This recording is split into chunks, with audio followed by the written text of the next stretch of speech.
Now, Danny. So, aloha, everyone. Welcome to another edition of HIAMFT's Facebook Live. It is Monday. Danny, how was your weekend? It was great. I got caught up on a lot of schoolwork, so I'm really happy. I'm about a week ahead right now. Oh, nice.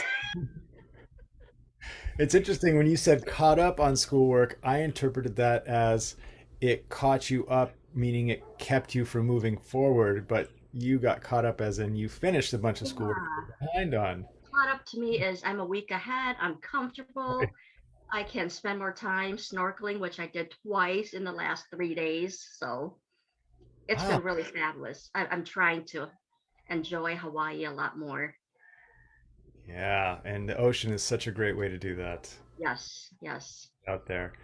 I also had a great weekend, including some ocean time. And I was Nice. out surfing. It was yesterday morning, and we saw the largest pod of spinner dolphins any of us out there had seen. Wow.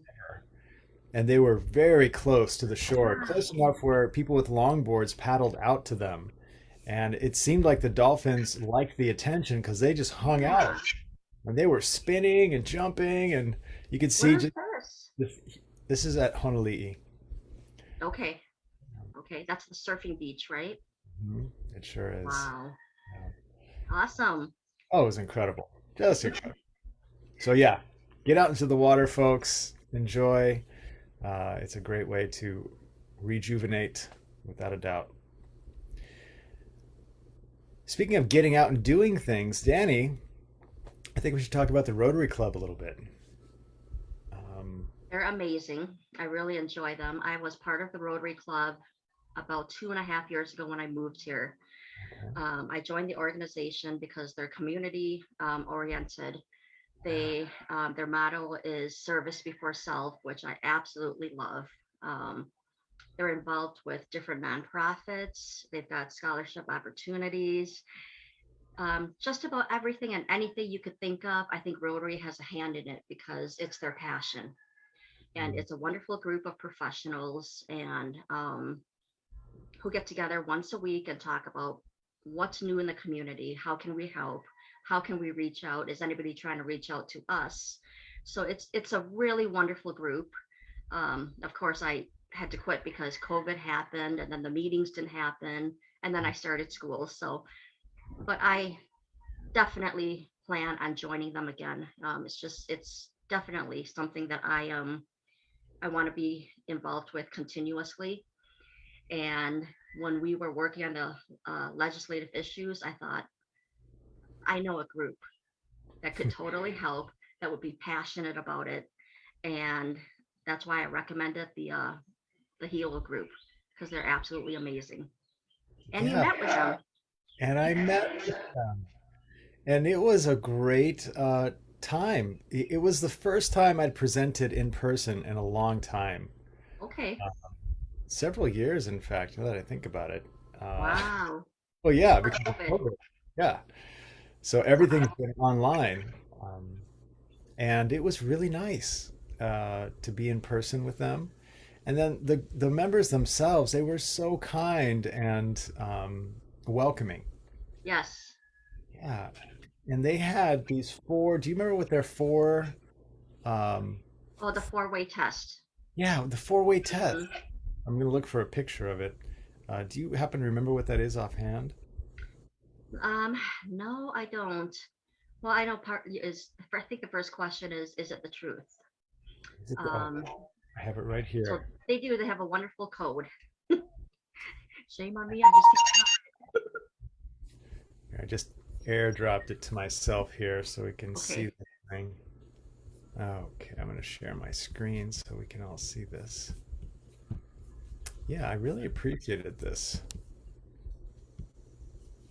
Okay, so here is the four-way test. Okay. Yep. Is it the truth? Is Is it it the fair to all concerned? Will it build goodwill and better friendships? Will it be beneficial to all concerned? Yeah, I love it. And they recite that at every meeting. Mm. So it's a constant reminder of what they stand for. So Hmm. Rotarians are, they're my people. It's my group. And I can't wait to be done with school and join them again. Right, right. And they were Yeah. so generous, like I said, and welcoming. Uh, Yeah. I thought one thing we might do is maybe I could share the presentation that I shared with them. Okay. That way, we can kind of talk about some of the high amped matters, um, and we can uh, pay homage to the Rotarians that allowed me to do this presentation for the first time. Yeah. So the the presentation I titled it "Protecting Public Welfare,"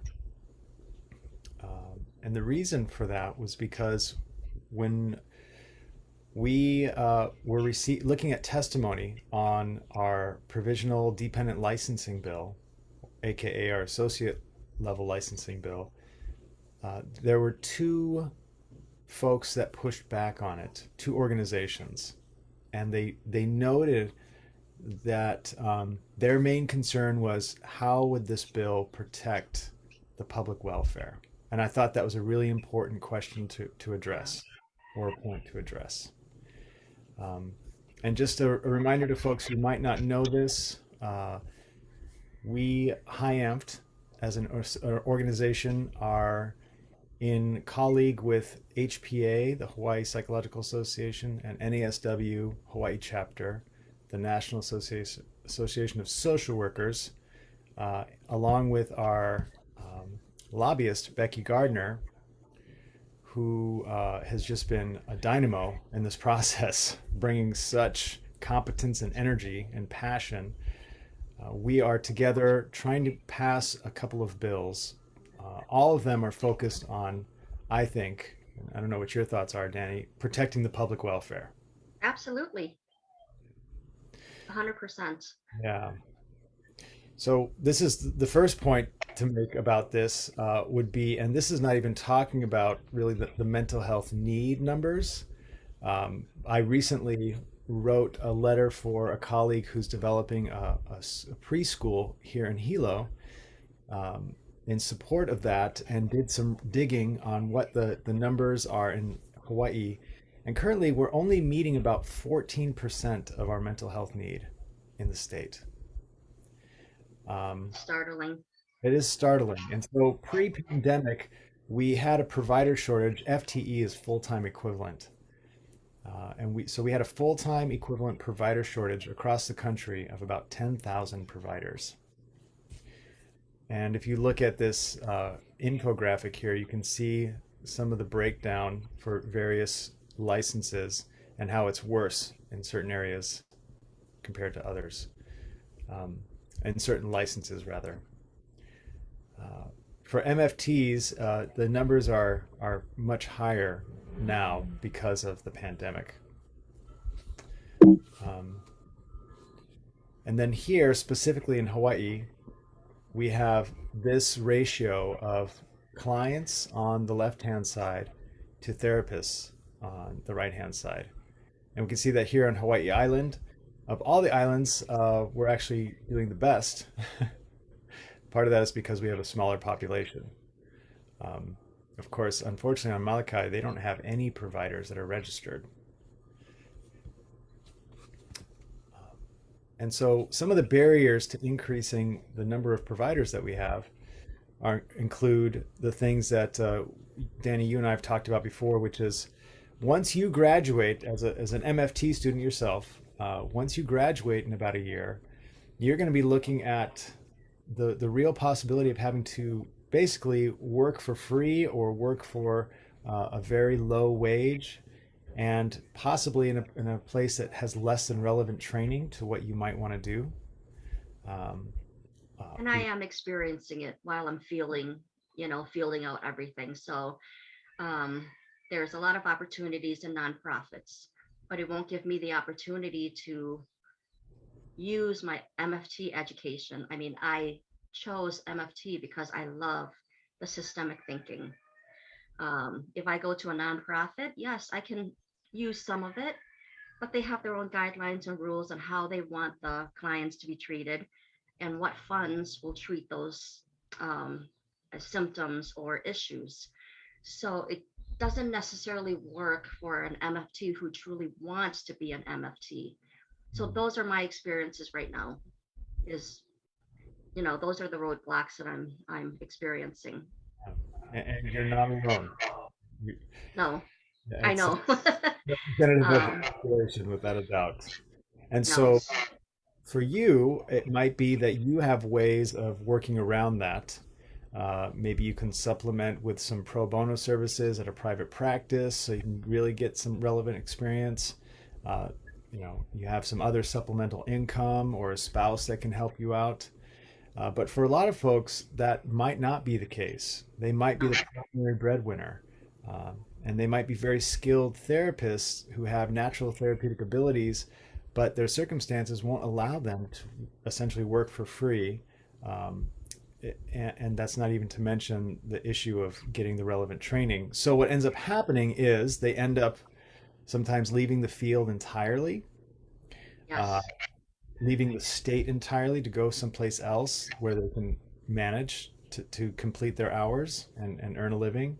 Or sometimes they just forego the whole licensure process and just start practicing on their own and calling it something else like life coaching or spiritual guidance or other types of forms of trying to help people, but that is not governed by any sort of codified, Regulation.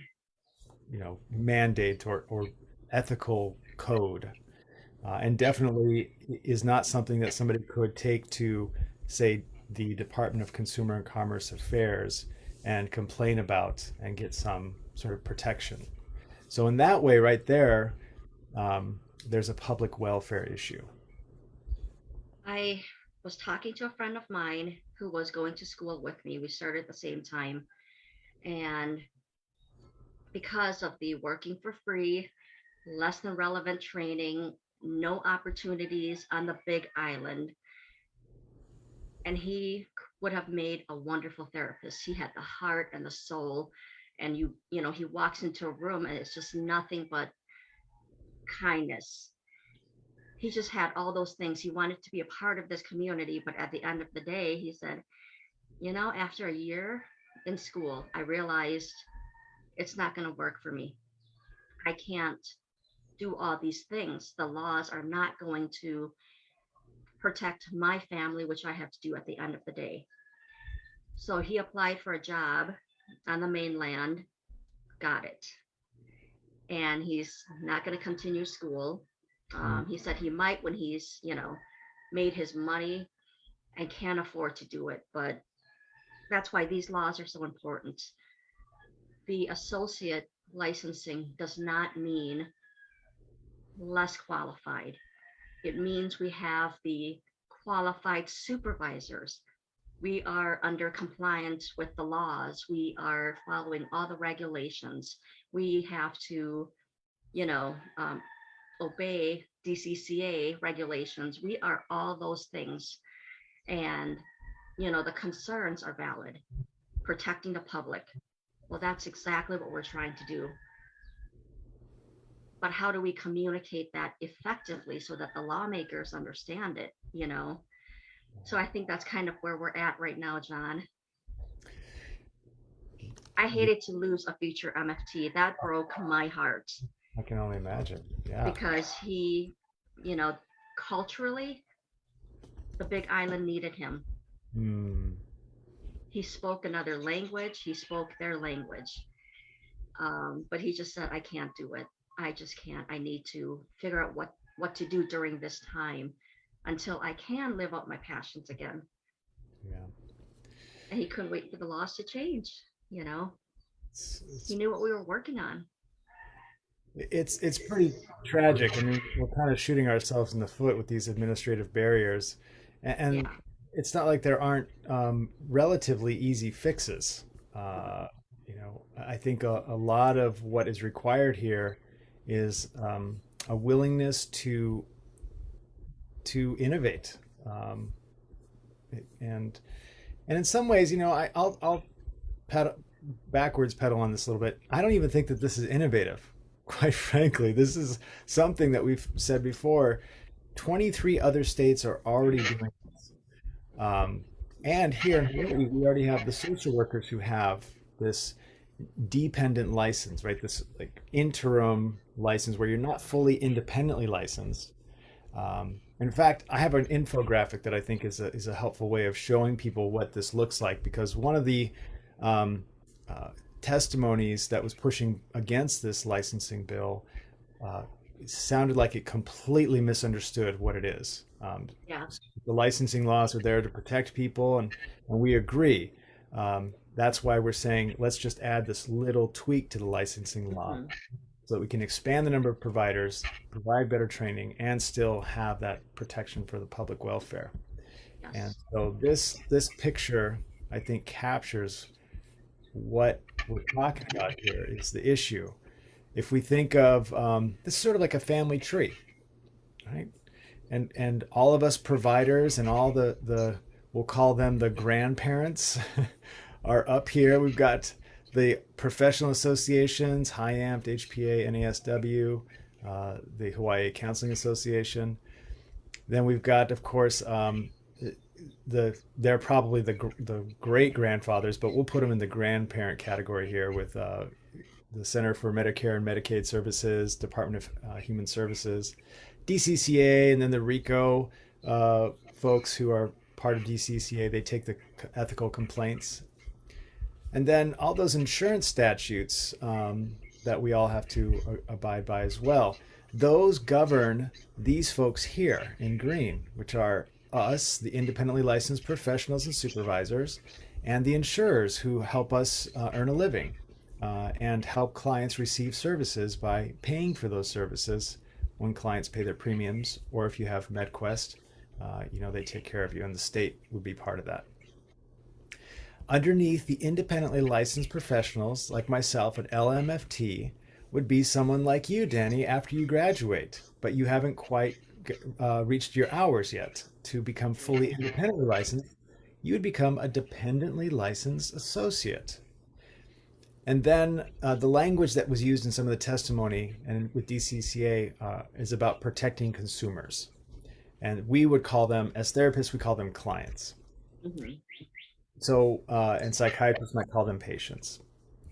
That's the same thing. But these are the folks that you would be working with, and I would help, or someone like me, oversee that relationship to make sure that you're getting the training, that you're feeling confident and comfortable.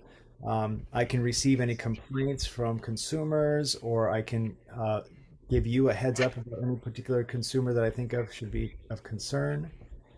And in that way, it's all taken care of in this family hierarchy, like a well-functioning family typically is, right? Hmm. And you've got multiple generations. That's a beautiful setup for a healthy family dynamic.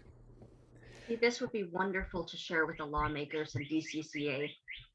I would love to request, meetings with them and say, we understand your concern, but I think you are concerned with where the line breaks, because there is a lot of healers on this island, and there's a lot of unlicensed, unregulated practices, which concern me as well, because I want to be part of a regulated practice. And the part that I support is everything that I'm doing going to school, you know, um, meeting all of those requirements, making sure I get all of my hours, finding a supervisor. I'm going through the process that has been set up to protect the consumers. The concern, I think, is on the other side where there has been no regulations.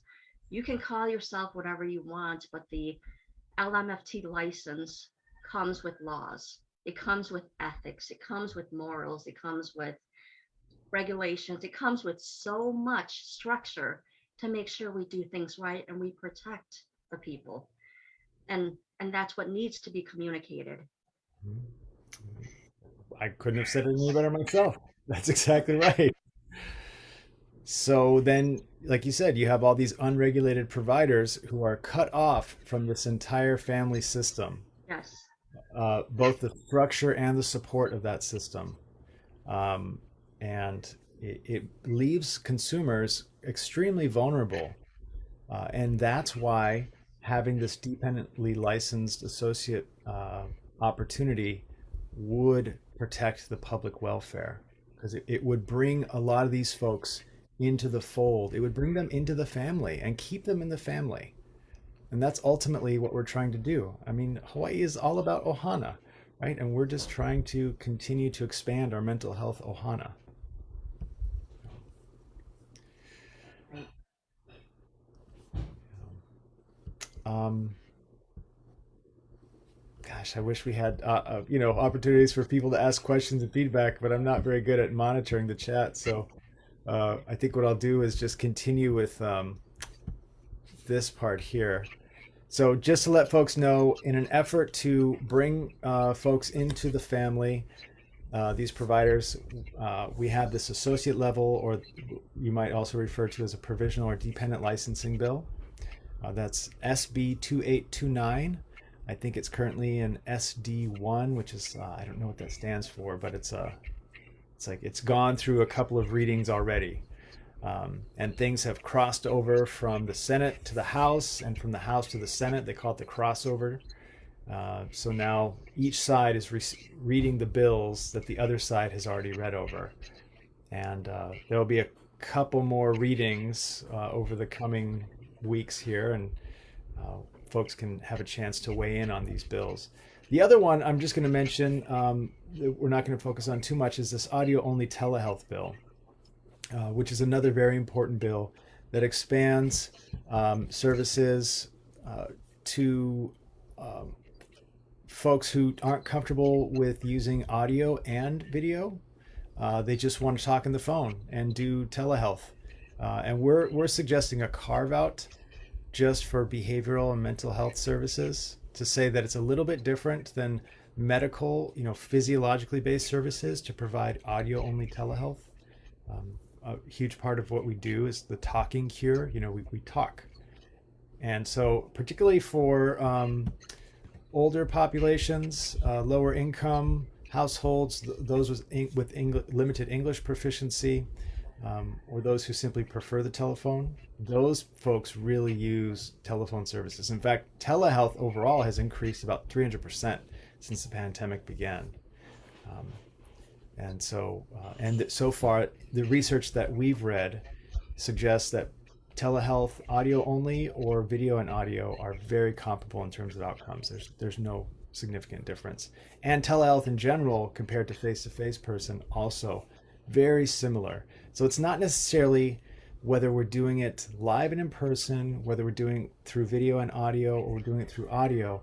There's something in the relationship that gets formed that is the healing.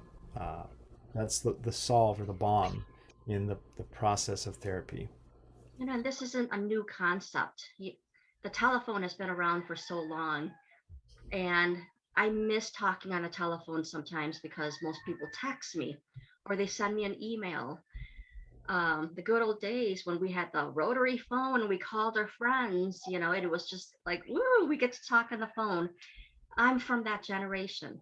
I Mm. love the idea of telehealth. I love the idea that I don't always have to show my face.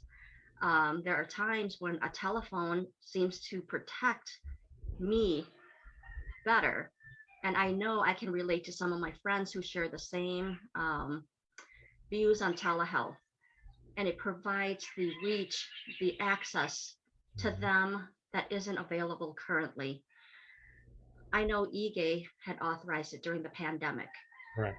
but the use of telephone has been around forever. Mhm. Medical doctors reach patients that way. Um, the suicide hotline, it's all telephone. It's a way of connecting, and it does not disconnect the therapeutic process. It does not dilute it. It just provides another avenue. And I always tell people, I said, if this was something that existed a long time ago, I think more people would have gone to therapy sooner. It takes a lot of courage to physically go to therapy. And that's the feedback that I have heard from a lot of my friends who have disabilities. Some of Mhm. them don't want, they're embarrassed Yeah. or they're not confident. So I love the audio only telehealth. Um, I hope it passes because I think it reaches a population that has not been able to reach back to therapists. I couldn't So agree I more. hope it passes. Me too. Me too. Um, yeah. In fact, Richard Reese recorded this nice Oh clip yeah. on this issue. Let's take 2 minutes to listen to this.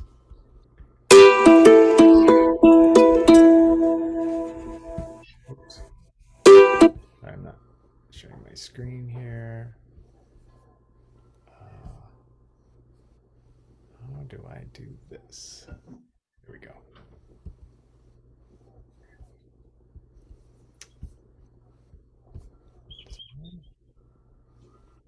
I think this is the one.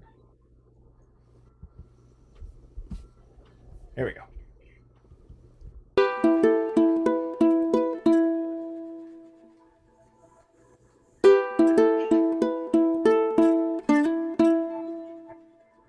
Hello, my name is Dr. Richard Reese.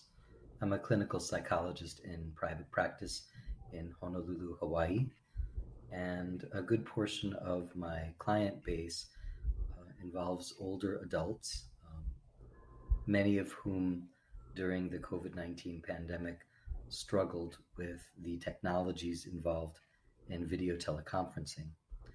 And with not being able to come in person, the only choice was to offer telephone only psychotherapy sessions. And it has turned out that they have provided feedback to me that these sessions have been uh, very meaningful and in some cases preferable um, to even in person meetings because of certain conveniences. So I strongly support the coverage of telephone only psychotherapy sessions, as there are many individuals that do not wish to use video teleconferencing. Thank you.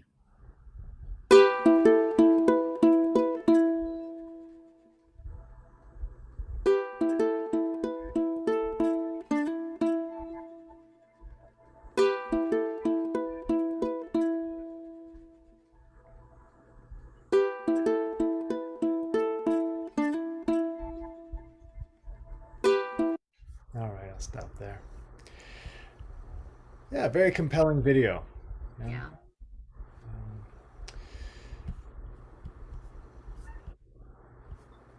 So let's see here. So that's the audio telehealth. Then back to our associate level licensing. Uh, yeah, just some of the high points would be first and foremost.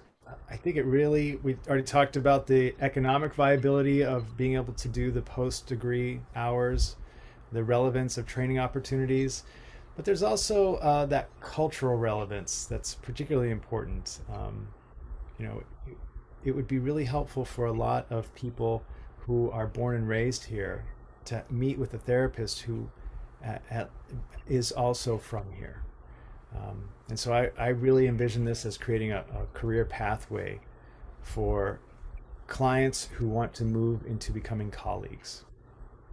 And this bill can really help facilitate that, which in turn could improve the utilization of services as more clients see that their provider is actually somebody that either looks like them, sounds like them, or comes from a similar background.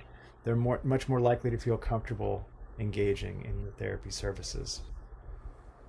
And then we already talked about how there are 23 other states already doing this for MFT. So it's really an opportunity to reform and modernize our statutes. And we also mentioned the social workers, they've got their LSW.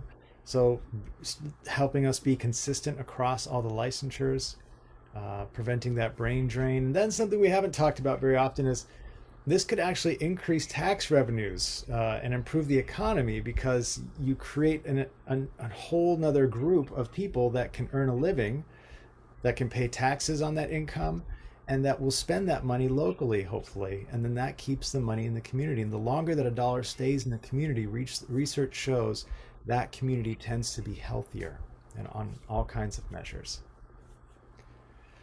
So lots of good stuff coming just from this one simple bill. And I know it's not simple. There are a lot of things that go along. I mean, the folks at DCCA, God bless them. There's a lot of work that they'd have to do initially to to create the infrastructure to support another level of licensing. However, they already have the template, and this would pay for itself because the folks getting the associate level license would be paying for it, just like I pay for my license every triennium.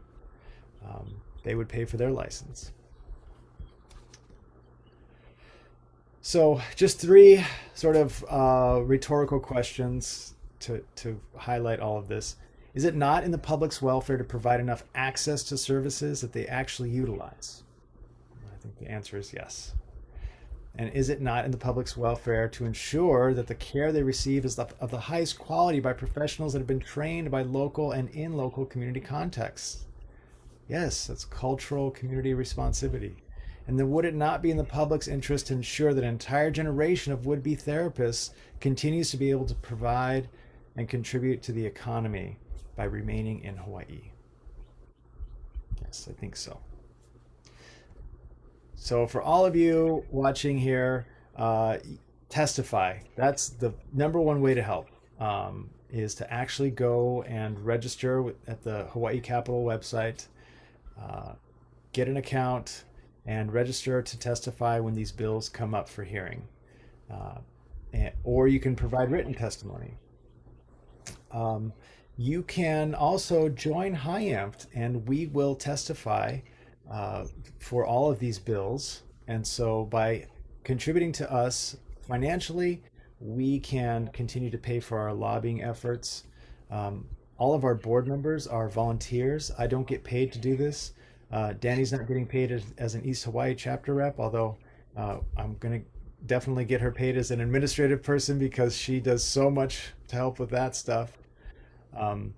But we're not a deep pockets organization. We run on a bare bones budget just to pay for things like our Zoom account or our website. No one else is getting paid to do this. So help us help the profession by contributing to us by becoming a member, and we will submit testimony on behalf of MFTs. And then follow us on Facebook, follow us on Instagram. If anybody wants to call me, there's my number. And if you want to email us, that's our email address. So, what do you say, Danny? That was great. I think it was a lot of information, but not too much. Nice. So hopefully this reaches the audiences that need us and they reach out back to us so we can help them. That's it. That's the goal. That is ultimately the goal. I Yeah, mean, that truly, the is. goal is to work ourselves out of a job. Truly, I Yeah, would love to not have any clients call me anymore, meaning that we have succeeded in treating people's mental health struggles in a way that helps them help themselves and then help others. right. Of course, that's never actually going to happen, but at least we can make progress in that direction. Let's start with one person. So Yeah. the way I see it's one person at a time. And if the ratio is 320 to 1, we've got a lot of work to do. And legislatures need to recognize that. There's not that many therapists on this island, and there's not a lot of therapists rushing to come to Hawaii to be a therapist. So let's make it appealing. Let's make it so it's economical for everybody. DCCA will benefit from additional licenses. It will fund itself. So And on that note, we'll wrap up for today. Danny Gardner, thank you so much for joining me today you're welcome. and Thank for you. sharing. And everyone who watched or will watch, Mahalo for watching. Mahalo for supporting HIAMFT and all mental health professionals in Hawaii and our clients and our communities. Until next Monday, ahui ho. Have a great week. We'll see you later. Aloha. Aloha.